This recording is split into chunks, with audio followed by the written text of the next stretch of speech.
All right, everybody. I'm going to get started. I think we've probably got more people that are going to join in, but that's okay. I don't like to start too late, but I always give it till 31 past the hour. So the meeting today is really going to be mainly a debrief of the Hydrogen Day that we had on October 6th. And I've got a video that I'm going to show that aired on Channel 7 um, the Friday before, and kind of a summary of the event, the exhibitors. I've got a lot of pictures to show you if you weren't there. And I'd like to talk a little bit about Hydrogen Day next year, and also like to get some feedback from everyone as far as what they thought of the Hydrogen Day, maybe some ideas for next year, and those kind of things. All right, so let's get started. And um, this is a video that well, I guess I can't call him a friend, but I know Jason Luber at Channel 7. He had contacted me a couple of years ago about hydrogen. And so I reached out to him. He recorded a podcast and he took a clip from that. Actually turned out to be a video podcast, which they aired on the morning news. So I think a lot of you probably didn't see this. It aired pretty early on Friday, the 4th. But here we go. And somebody let me know if you don't hear the sound.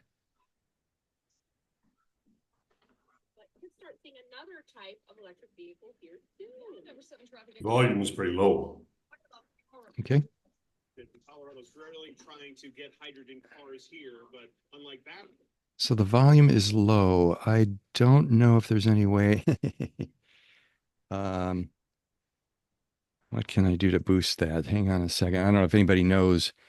I wonder if it's just being picked up by my mic. Let me put my mic on it. And maybe I'll start over so you can hear it. Whoops. All right. Turn up the volume on my end. Let's try that again. Whoops.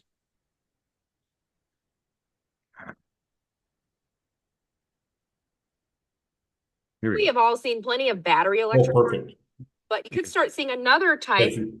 vehicle here soon. Yeah, number 7 traffic expert Jason Luber looked into this. We're talking about the power of hydrogen here. Hydrogen, and Colorado's really trying to get hydrogen cars here, but unlike battery cars, you have the infrastructure that you're waiting on. They're trying to get the infrastructure first. Well, so it's the way it works right now. Hydrogen is used in special fuel cells to convert its energy into electricity, and then that powers the vehicle. Now, the Federal Highway Administration this year awarded a $9 million grant to the state of Colorado to create the first of 3 hydrogen fuel stations like this one in Colorado. And I talked to Brian DeBrune. He is the director of the Colorado Hydrogen Network for my Driving You Crazy podcast. And he tells me these stations are just the start of what they hope will be many more along the Front Range. There'll be a station down south in Pueblo, one in the heart of Denver, and then another one up in Fort Collins. And our hope is that that will seed the market. But what we've done is not just simply put up stations and sit there and wait for customers. That team is actually going out and finding fleets that are interested in getting vehicles. They've also contacted the vehicle suppliers for the help with those vehicles. And then the state of Colorado has also put in a bunch of legislation and different things to help defray the extra cost of these vehicles, because a battery vehicle, hydrogen vehicle, they're new. And right now they cost more than gasoline or diesel. So you need all of those pieces brought together. And as far as I know, we're about the only ones in the country that are trying to do that.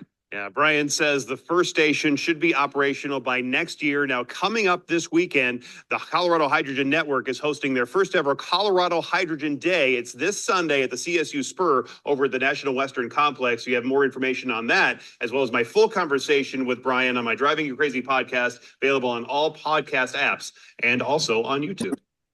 Thanks, Jason. All right. Nice. Yeah.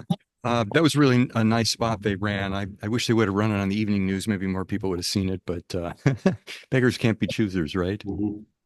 All right. So I would like to, like I say, do a debrief of the event, the things that happened for those of you that weren't there or couldn't be there. First of all, I had a lot of help from Jane and Chris Allo at Electric Green. Sorry, the green G in green should be capitalized. I keep missing that. Michael Grimwade, who's just been a volunteer for the Colorado Hydrogen Network. Really appreciate his work and help with the event. And then Brendan Donor, who his day job is with Pilot Flying J, but he has gone out and bought a Mirai, and he's also buying the fueler that you saw in the video from Electric Green to fuel it. And, he's not going to make his money back, probably. I mean, he's doing it because he's trying to help promote hydrogen transportation, and so forth. So super kudos to Brendan for stepping out, putting some of his own money on the line to go do that. Also want to definitely thank Thomas Howard, and I know Thomas had contacted me. Thomas, are you on? I don't see him. He lives out in Glenwood Springs. He came over to shoot some video, and some of the stills that you're going to see, you'll see some of us holding a microphone. So he took some video shots that maybe we can use to publicize the event next year.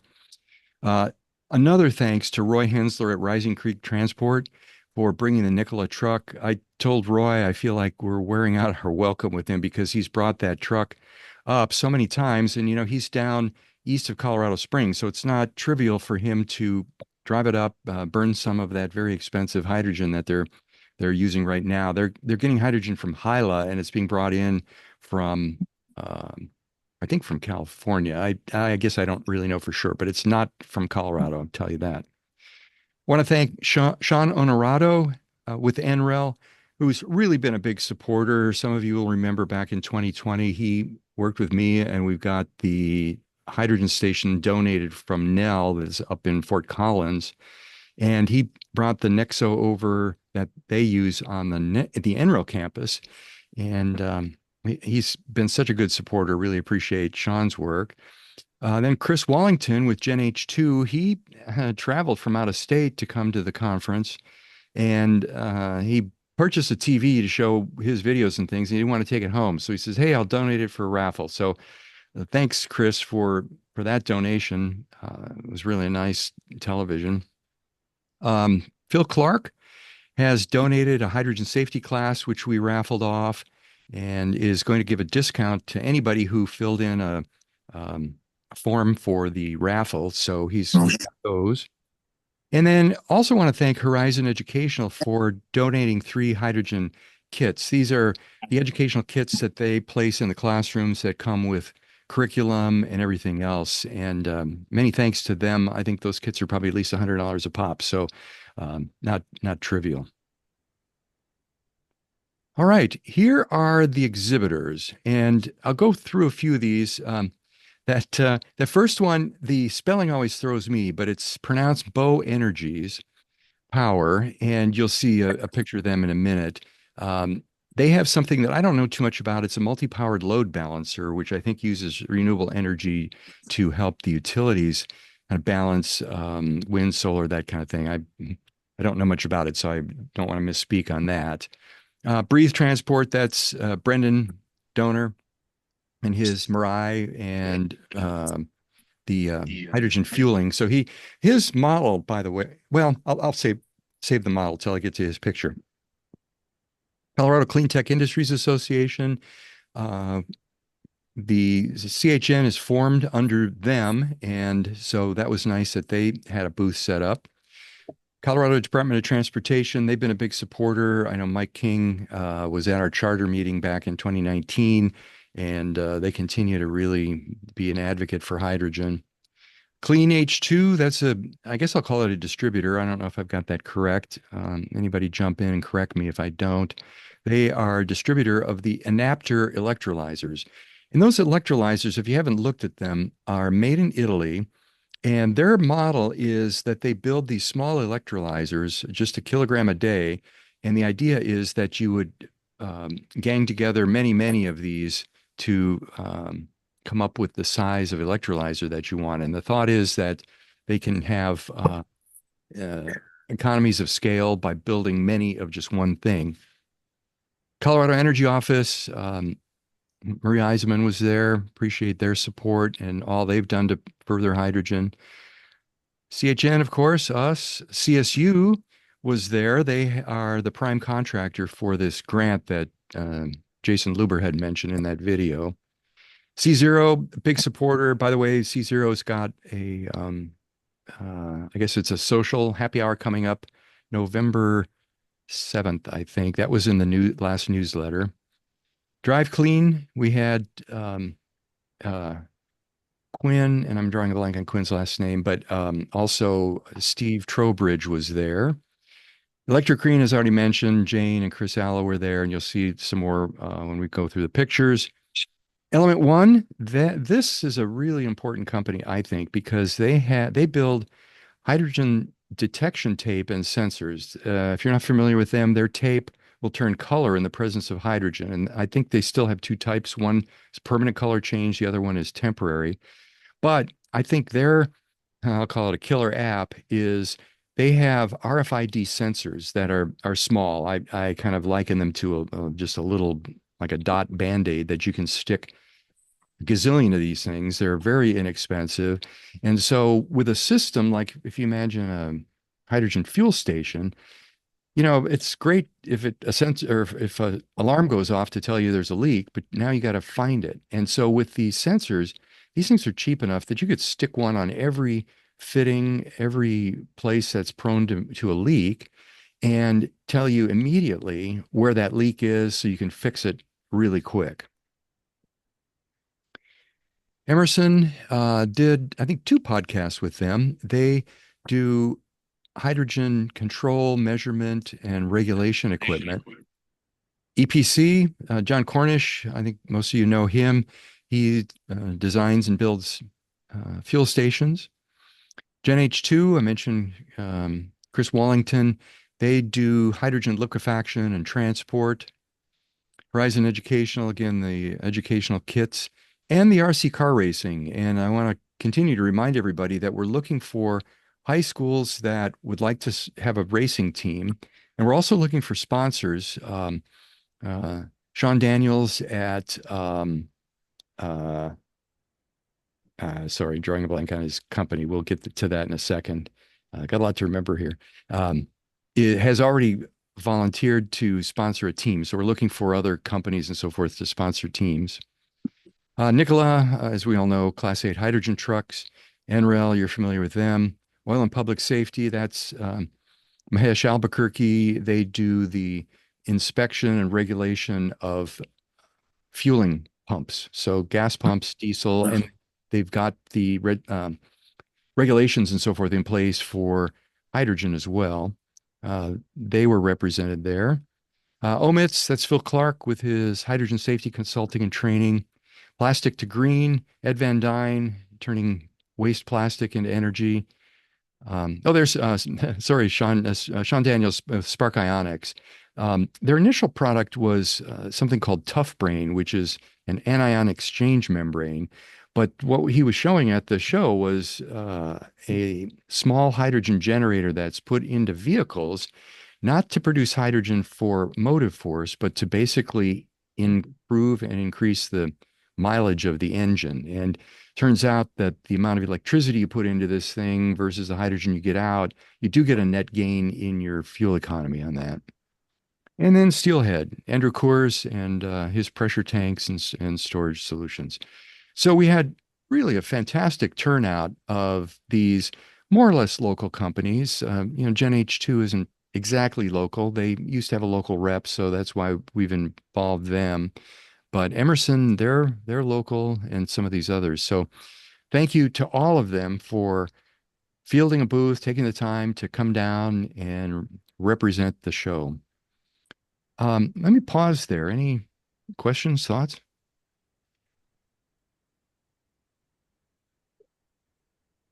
Nobody? Okay. Well, absolutely feel free to interrupt it at any time. All right, so let's get into a little bit of a slideshow here. As I mentioned, we had a raffle in the lobby. Our hope was that this would draw members of the public hearing about the raffle. We had actually two rentals of a Toyota Mirai. We had the television, as I mentioned earlier, and the training, hydrogen safety training. We had a dozen caps CHN caps that were raffling off. And then the one on the far end there is the hydrogen kits that are from um, Horizon Educational. The upper right picture, and I'm going to have to close one of my windows here so I can see what I'm doing, is just a shot of the lobby. Now, what we did was, and you'll see a better picture of this, but there's a big screen TV and a little alcove where New Day Hydrogen is there. And I didn't want the lobby to just be kind of empty except for my wife Cindy in there with the raffle. So we put New Day Hydrogen and EPC and CSU there to represent that the grant for the three stations that we've got. All right. So, oh, here's a better picture of that. So you can see who the folks are. You recognize me, of course. Tom Pacheco, who's really been a good supporter for um, hydrogen. And by the way, Tom is leaving CDOT, kind of. I wasn't clear on how he put that, but he's changing positions. But he really has an interest in workforce development and training and so forth. So, if any of you um, want to reach out to him, or you can reach out to me, you can do that.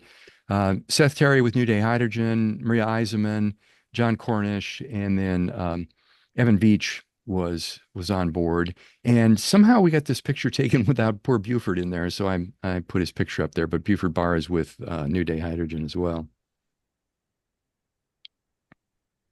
All right, here's a shot of the exhibit hall, I guess I'll say.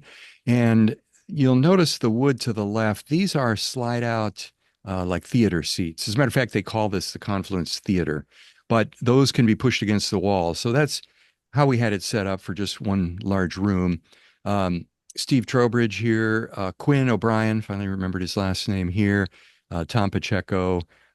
This was our musician, Eric Ellison. He's a longtime friend of mine who showed up to play some music for the event, which was kind of nice, and his wife, Sonia. And then Phil expounding on hydrogen safety and NFPA 2 here. So here, there's Sean, that's Sean Honorado over here. This was the NREL booth. You can see that right here. This is Gary Thorson, who's the driver for Rising Creek Transport. He kind of spent the day, which was nice to bring that up. And then C0, as you can see here, advanced mechanical engineering and R&D in the energy sectors. I didn't get a chance to, unfortunately, go by a lot of these booths to just chat with the people. I was running around like a crazy man. But to me, this looks like either a fuel cell or maybe an electrolyzer stack, although usually they're a little bit beefier on the hold down, so I'm not sure what that was. All right. Brian, that's a solid oxide fuel stack. Solid oxide fuel stack. Thank you. Thank you. Like I say, I wish I had really been able to make the rounds and kind of chat with everybody about what they were showing. But here, this is a composite picture I put together. You can see there's a little bit of a seam here, but electric green, they had some really nice models here of the fuel stations with solar cells on the top and some other stuff. They put a lot of time in on that. And then here's Bow Energies, and they're actually working with electric green. Is anybody, I don't know if Jane or Chris is on or Terrence. Yeah, Yeah, I'm on. yeah, I'm thank on. you, Jane. Put you on the spot here. Explain explain Bow Energies and kind of what you guys are doing with them. Sure. So, Bow Energies is a small startup company that is interested in and developing. Well, they have developed a system that utilizes kind of a grouping of renewable energies. So they have a hydro-powered tower, as well as they put solar and wind on that tower to generate the electricity to operate the electrolyzers and make the hydrogen, as well as power the fueling station itself. So what they plan to do is put in 5 fueling stations across the United States, 5 in each state. So a total of 500 fueling stations. Their first fueling station they're planning to put in is in California, and they're underway to get their land secured and finish up on their funding for that first station. And then they're working with DOE and several other organizations to get funding for the remaining stations. What they're doing with Electric Green is they're purchasing our commercial scale refueling station. So they're in essence buying the storage, the electrolyzers, and the boosters to do their refueling with their renewable energy structure. So in essence, they're going to be using the grid as a backup and producing green hydrogen and right there on site. Okay. Thanks, Jane. I didn't realize all that because I just didn't have time to run by and talk with Terrence. Yeah, no, he's a really cool guy, and I think they're gonna go a long way. So I'm All right. excited about that partnership. Yeah. Well, we do have his picture coming up. You can Okay. almost see the side of his head here behind Yeah. Sonia, but Yeah, it well, looks like I'm behind the flowers there. Our yeah, intern is sitting in our booth, but that's okay. It looks great. yeah, yeah, yeah. So, all right. So here is the Mirai that Brendan Donor is renting through Turo, Turo, which is kind of like a Airbnb, I guess you could say, for cars. And typically those cars are something special. Maybe if you've got an antique car or some real high-end car, people will rent it. And Brendan's model is that you pick up the car at the Marriott that's over there by NREL, and then you drive it and you just return it there. You don't have to put fuel in it. And then Brendan takes care of putting hydrogen in it. So absolutely, I intend to, as soon as he's up and running, rent that car, drive it around, and just have some fun. So here, this is the booth that we had for CCIA, CHN, and Horizon. We kind of combined things. The one U.S. person for Horizon, Nicola Weiss, had to be in England and Belgium. So she wasn't able to come to the show. So I said, "Hey, just send us the banners. We'll put those up and we'll kind of talk to it." And then with CCIA, Laura Hickernell, the executive director, was there for a little bit, but uh, she had to leave pretty early to go pick up her kids. So I said, "Hey, we'll just put these all together and we'll cover it." So here is the Mirai, one of, what is it, Jane? Two? All right, it's 4. We have Oh, 4. four. Yeah. Yeah. Oh, you guys have a regular fleet going there. That's We great. do. We have a fleet.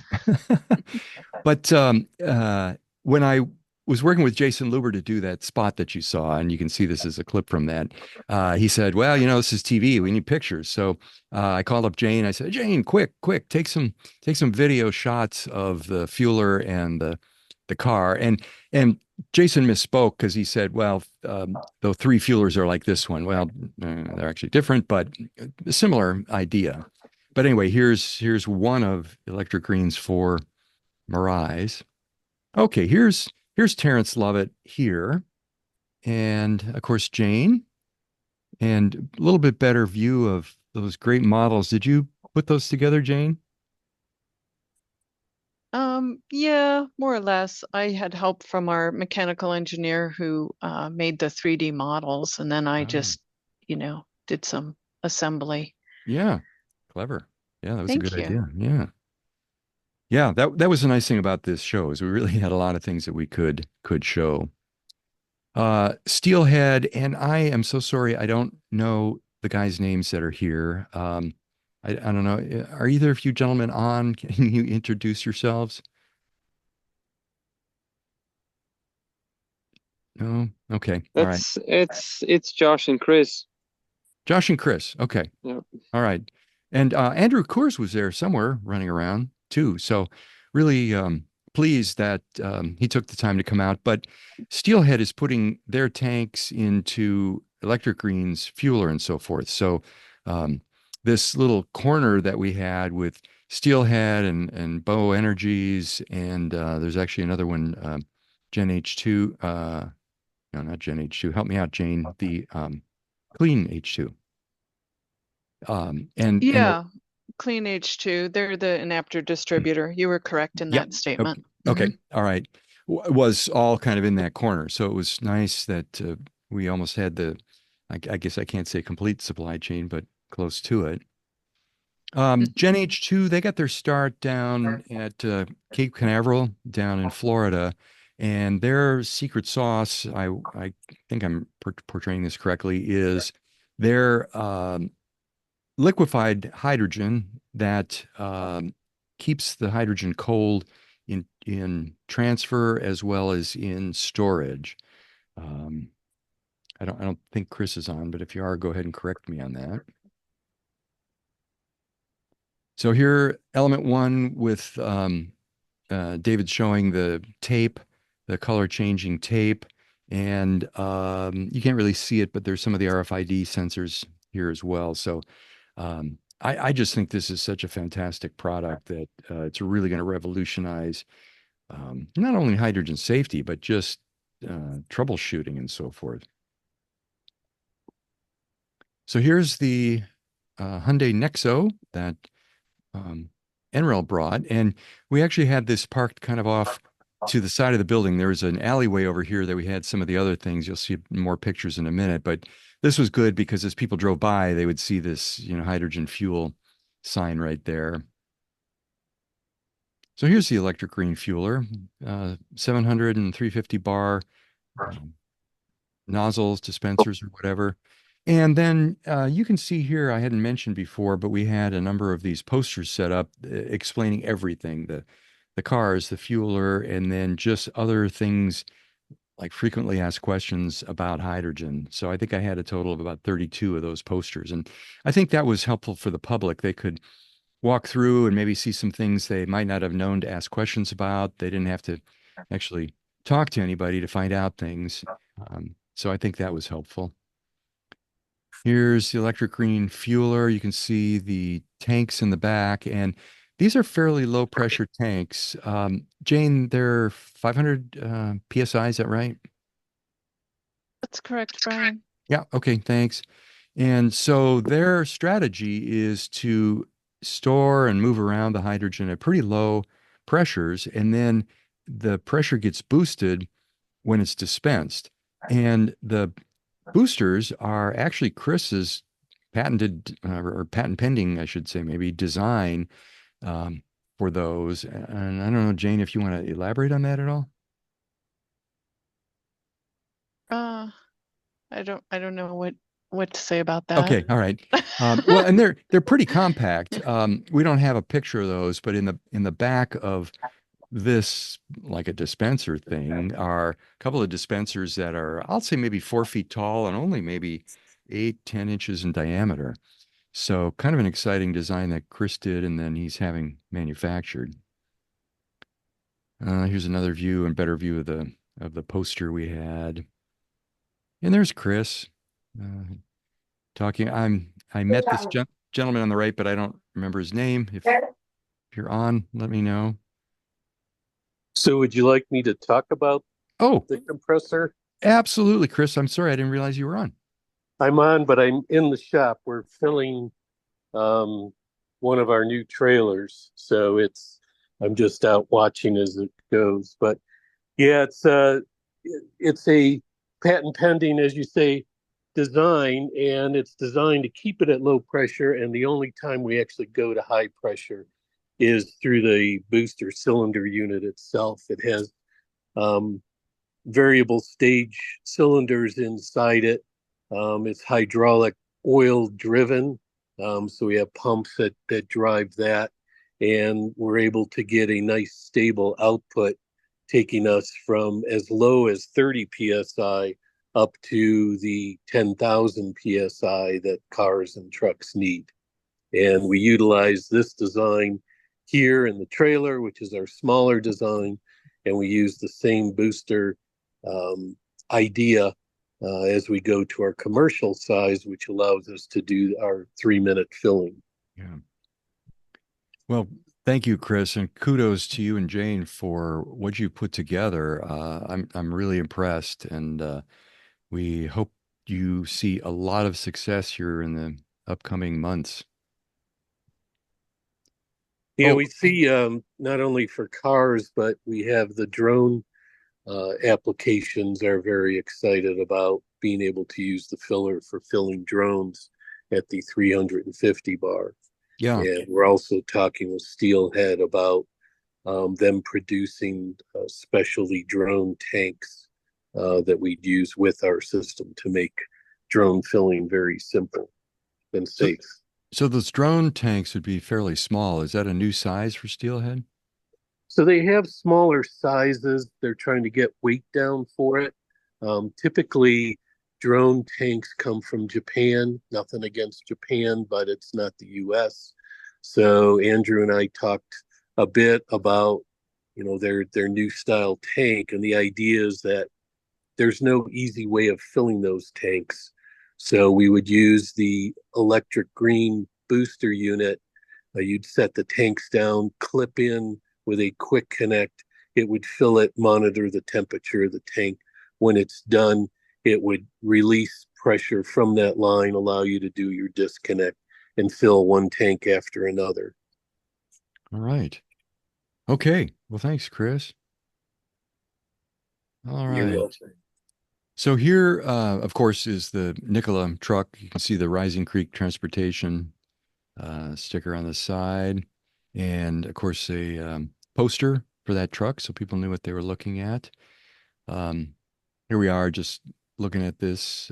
Got my good side here on the back. um, and then Roy was talking about this. So the Nikola truck, as some of you probably know, uses 700 bar tanks. So a lot of people are used to thinking of the Class 8 trucks using just strictly 350 bar, but these are 700 bar to get a little bit better range. Here's our taco truck that we had out there, Taco Braun. All right, so I'd like to try to get some feedback from the group, probably essentially those of you that were there. So does anybody want to comment on maybe just almost in general of, did you think this is worthwhile? Should we do it again? What should we do differently? Don't be bashful. Just really looking for some comments here.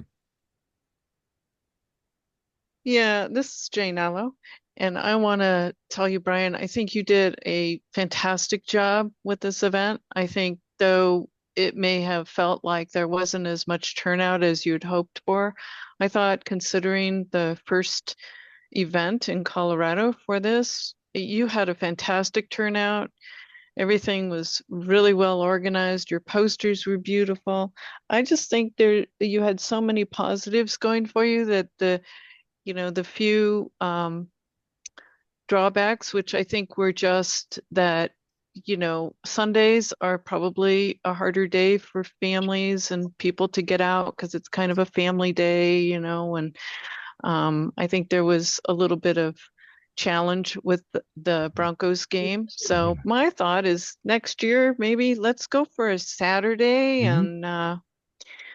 and yeah, I think with all the video and pictures and everything, I think that we can start promoting it earlier and have even a better turnout. I really enjoyed it. I thought it was fantastic.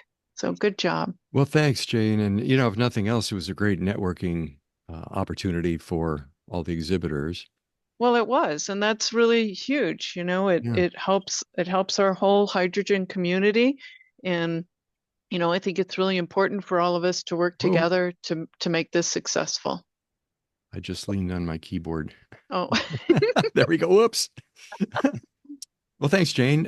Yeah, I would like to do it again next year, and I don't know. We might need a different venue if it grows very much. We pretty much filled that room. We could have maybe done a few booths down the center, But we'll see. We'll see what the interest is next year. Maybe we move over. There's a an arena that's on those premises. The only problem with that one was we would have had to pay for parking. And it wasn't cheap. It was like $8 a car. So, but anyway, we'll maybe find something else, a different venue next year. Maybe one that'll allow us to fill vehicles Yeah, that or appreciates hydrogen and they're not afraid of it. yeah, and well, that arena has a huge parking lot out there, and we could conceivably set up a little track around that and let people drive, which it's not that big a deal. It's just an electric car, but yeah, it could attract people. Who else? Yeah, Brian, it's Guy Babbitt. I wasn't able to make it. I was in Boston for another event, but I had people there and they had nothing but good things to say. And from everything I saw, it seems super well organized. And to be able to get that good in the first year, I think it really bodes well. So huge thank you for everything you did there. Well, thanks, Guy. I had heard somebody had mentioned that the ACT conference, the Advanced Clean Truck Conference, which is huge now out in usually LA area, their first year they had 100 people. So I guess we're not doing too bad. And then there's probably a lot more corporate sponsorship of that. This was pretty grassroots for our event. Thanks, Guy. Yep, thanks. Ryan, Bill Leedy here. Yeah. What was the takeaway? Of course, I wasn't there. Was there educational content, so to speak, so that people came away with some sort of calibration on is this real or when's it going to be or where do I get mine or what's this all going to cost? Yeah. Did you have any speakers or presentations or was it what they could absorb from the posters? Thank you. It was absorbing from the posters, and we had originally planned, we had invited the governor and Will Tour. Will Tour is the executive director of the Colorado Energy Office. And we had originally hoped that they would address like legislature attendees as well as the media. Well, neither of them was able to make it, so we actually ended up scrubbing that event. But I felt the posters really encapsulated just about anything anybody that doesn't know anything about hydrogen would have wanted to know. Things about hydrogen safety. Where do we get it? Why do we need hydrogen? Why do we need hydrogen for transportation? And all those kind of things. Now, there was quite a few posters. I suspect it was overload for everybody to read every poster. But, if you had somebody that zeroed in, for example, I had a couple about climate change and, why, why we're in a swirl of hurt, I'll say, with the climate and why we need to do something.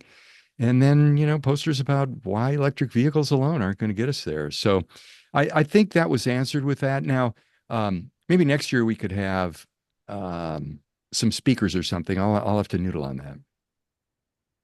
Yeah, Brian, this is Jane again. Sorry, Bill.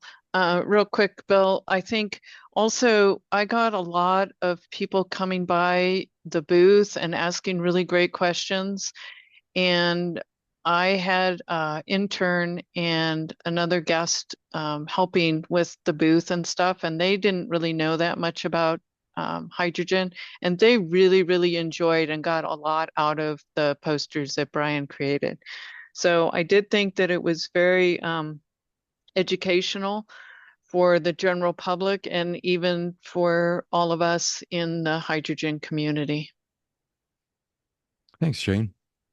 Brian, Bill here. Did you Sure. have docents there, people with prominent badges saying, I'm here to guide you around?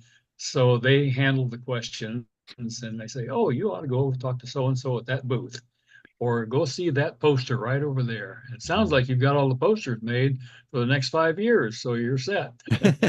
Yeah, and they shouldn't go out of date. We may add some or something, but we did have some docents. My wife was there, Cindy, running the raffle. She wasn't really speaking to hydrogen, but we had Mike Grimwade. He was wearing a CHN shirt. We had Franz Westenbrink, who's with CHN, that was there. But we didn't specifically have somebody kind of hanging out at the posters, just looking to see if anybody looked puzzled or whatever. So that's a good point. I think I'm going to write docents down here for next year. or somebody right next to the registration desk or the entry, however they come in, and to greet them and say, "Hi, what are you looking for? Yeah, May I, yeah. may I Well, guide you?" Something like it that. it threw me off a little bit because originally I was thinking we needed to watch for legislators and the media, and then kind of shepherd them through. And I'd actually planned on after the press brief that we didn't have, I was going to do a walk around with everybody and say, here's what this company does and here's why that's important. So that didn't happen because we didn't get any press or media, or I'm sorry, press or legislators. So, but that's a good idea, Bill. I'm going to take that as an action for next year. All right, anybody else? All right, we'll keep moving. So the length of the event was 7 hours, and maybe it was because the Bronco game started cutting into things a little bit later on, but it seemed too long. As a matter of fact, we instead of waiting till 5 o'clock, we cut it off at 4. The folks that were there, what did you think? Should we do it a little bit shorter next year? Kind of depends, maybe. All right. Well, I feel like I'm hogging all of the comments. This is Jane again. So I felt really busy the entire time. Mhm. I think probably the last maybe half hour, things really slowed down for Electric Green. So, you know, maybe we do less time. I just don't know. I guess that's something to think about. Yeah, it seemed a little bit long, and I know it's always an issue. Every trade show I've ever been to, people want to last day, the last hours. They want to pull chalks and head out. So maybe if it was a little shorter, but we kind of lay down the law of don't start folding your tents early. Um, I don't know, but I think that's something to keep in mind, and maybe as time goes on, as we plan for next year, we'll see what everybody thinks about the time of it. And Jane, you already mentioned you thought Saturday would be better. Saturday would have been a little bit problematic. Well, first of all, we couldn't get Saturday. I was trying for Saturday initially, but the venue was booked. But there's a lot going on, at least at that campus on Saturday, and so we would have been competing with traffic and parking and stuff. But if we go to a different venue, that wouldn't necessarily be a problem. So um, I don't know. What we can do too is after this meeting, if you have thoughts you didn't really want to speak right now, let me know. Let me know if you think Saturday is better, Sunday, whatever. We So had the talk. this Yeah. is Chris. I'm gonna put my 2 cents in. Um, I was busy the entire time. I didn't even have time to go get anything to eat. That's how busy it was for Mhm. us until like the last hour. And I think Sunday's fine. Yeah, Saturday maybe is better. I think a Sunday without a Broncos game Mhm. might be better. I think we competed with the Broncos game just for not only people in general, but also officials and um, press and whatnot wanting to see other things. Hmm. But I also agree with Jane. I think you did a great job. I think it was well organized. It was nice. It was neat.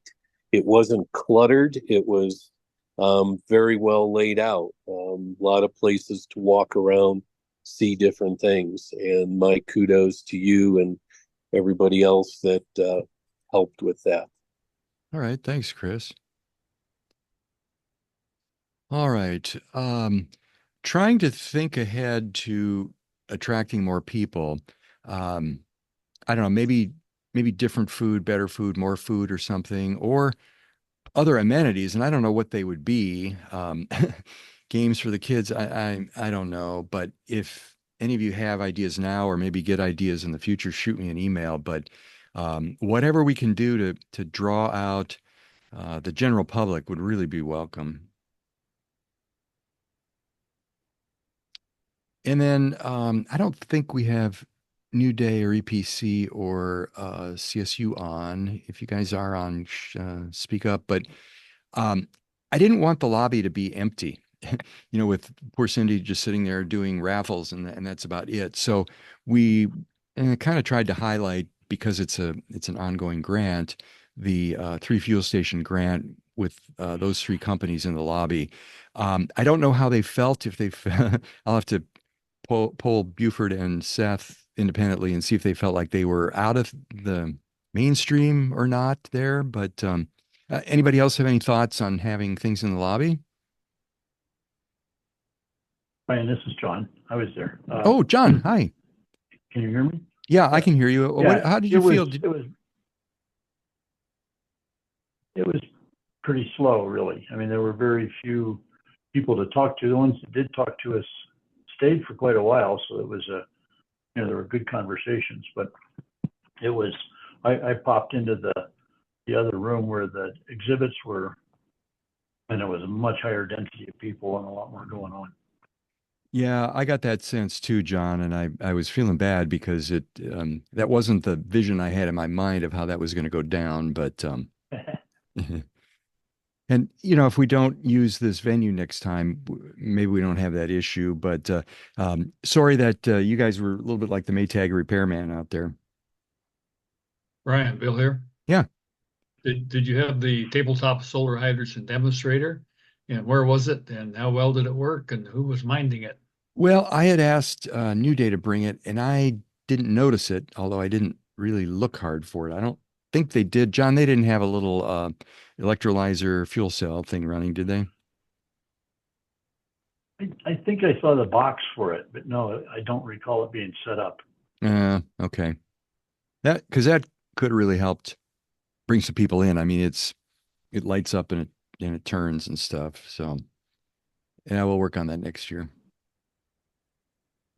All right. So the advertising we did this year was we placed a Google ads and we got a lot of hits on that. And I don't know, Brendan, are you on? Brendan had kind of set that up.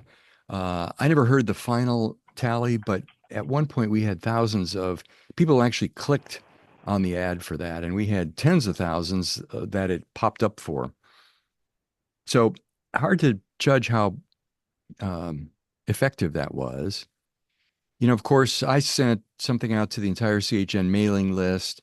And then I'm part of Al Gore's Climate Reality Project, and I pushed a notice on their calendar, which sent an email to every one of their members. I don't know that we got anybody from that, but that list is at least 500 people. The Boulder Daily Camera did run a piece on it. And then, of course, the TV7 morning spot that you saw. So that was the extent of the advertising we did this year. And I really want to try to increase that next year to drive more attendance. I think what I need to do is work throughout the year on building relationships. I was really disappointed I couldn't get through to Colorado Public Radio. I tried several times and they didn't return my messages, just emails. But maybe if I can build a relationship with CPR, the Denver Business Journal, some of those other things, we can get their support next year like we did this year with Channel 7. We reached out to channels 4 and 9 and I think 31, and channel 4 actually sent a reporter over who interviewed me, and they were going to run it on the evening news and it didn't run. So I don't know, we got bumped, I guess, by other news or something. But that was after the event anyway, so it kind of didn't matter. But maybe next year we can get some support from them to run a spot like TV7 did. Wondering about any kind of paid advertising. Now, we probably would need some kind of corporate sponsor. I have absolutely no idea what a billboard or I don't know, a print ad or a electronic ad would cost, but that's some ideas for next year. And if any of you know of any points of contact at any of these TV, radio, whatever, print things, let me know. I've got a couple of names at CPR, one name at least at CPR, and I'll just keep reaching out to them because I really think that this is something they'd be interested in if I can just get their attention. If you know of any other calendars, I contacted somebody I know at CRES, the Colorado Renewable Energy Society, and asked them to post something on their mailing list, but I think I contacted him twice and I never heard anything back. But if there's other, I don't know if we can get the Sierra Club interested or Protect Our Winters, POW, um, some of those. And I've reached out to these folks before, and um, unfortunately, so many people think that it's all going to be battery cars. So it's a little bit of a tough sell. Uh, I would like to reach out better to the governor. I had just filled out the online request for his participation and kind of went to the dead letter file, I guess I'll say. But maybe I can build a relationship. I had a relationship with his energy, um, whatever they call it, as a name for it, liaison or whatever. Zach, I'm drawing a blank. But anyway, that guy moved on, so I have to renew that. But maybe we can work on Will Tour a little bit more to get him to attend. And then, like I say, the other environmental groups like Sierra Club and those kind of things. And then maybe if we have more things at the event, or even, I've even thought about combining this with like the battery folks and doing a zero emission vehicle kind of a thing. I don't know. Just ideas, and we can work for the next year. All right. So, Ryan, Bill again. yeah. Don't mean to drop names here, but do you know Doug Vilsack, who's the head of BLM for Colorado? No, I don't. That's Secretary Vilsack's son. Grew up in Iowa, center of the universe, of course. Mhm. And I know him slightly. He's a very sharp guy and has had a variety of careers there in the Denver area. So he's worth putting on your list of people to touch next year. Yeah, and that's the name of the game, is to try to get to these people through people who know them. Like yourself, you could do an intro to maybe I guess it's Doug Vilsack or whatever. So we'll start That's right. working that. You need to work this stuff throughout the year, and then we'll certainly do that. Well, you've got a full-time job or three for about 2 months to get the thing organized. Oh, I know, it about killed me. And then this time I had to build all those doggone poster stands. There were 19 of those stands, and I won't have to do that next year. Sound like a good job. Nice work. Oh, thanks.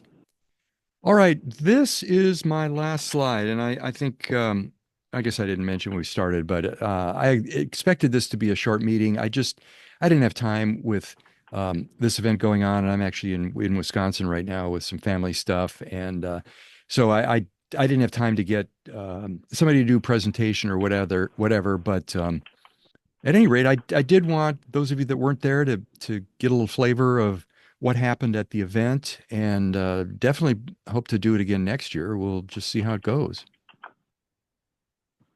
All right. So I was hoping to end at 4:30 your time, and I think we're about on track, but got a couple minutes for any other questions if anybody's got any.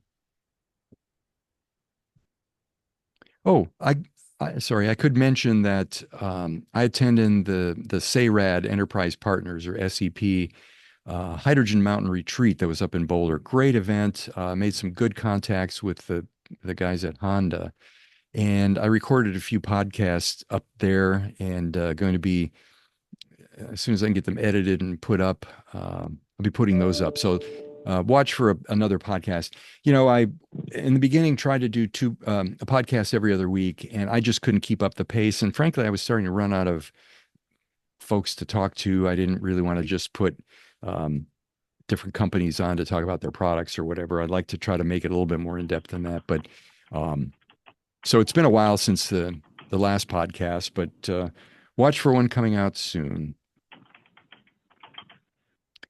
All right. Anybody, thoughts, comments, or whatever before we adjourn?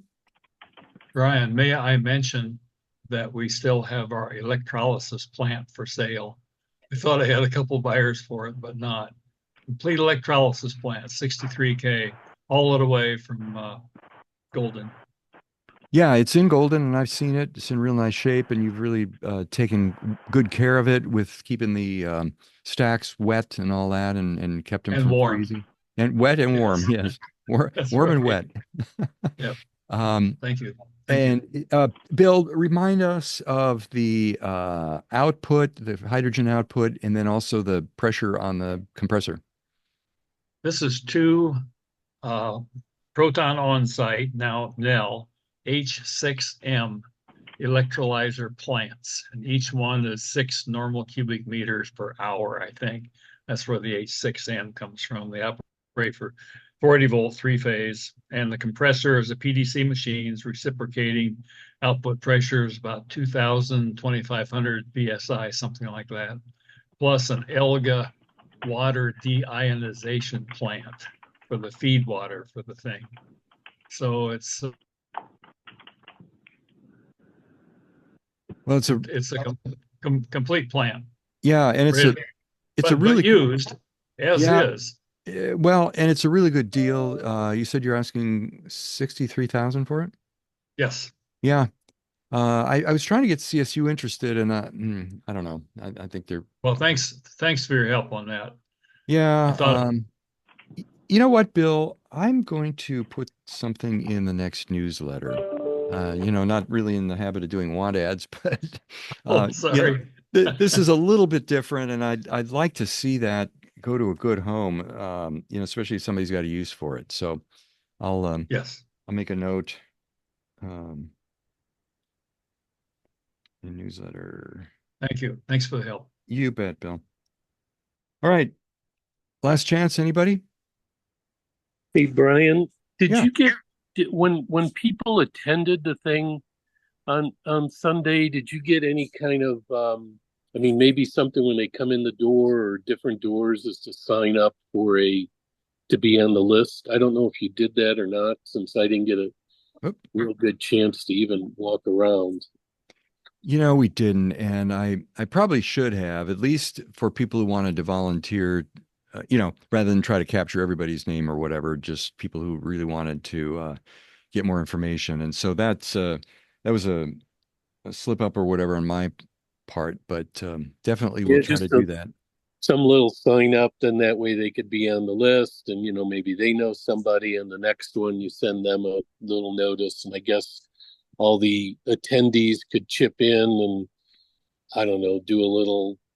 They sign their name and they get some little token, Yeah. that says Colorado Hydrogen Network sticker, or something like that.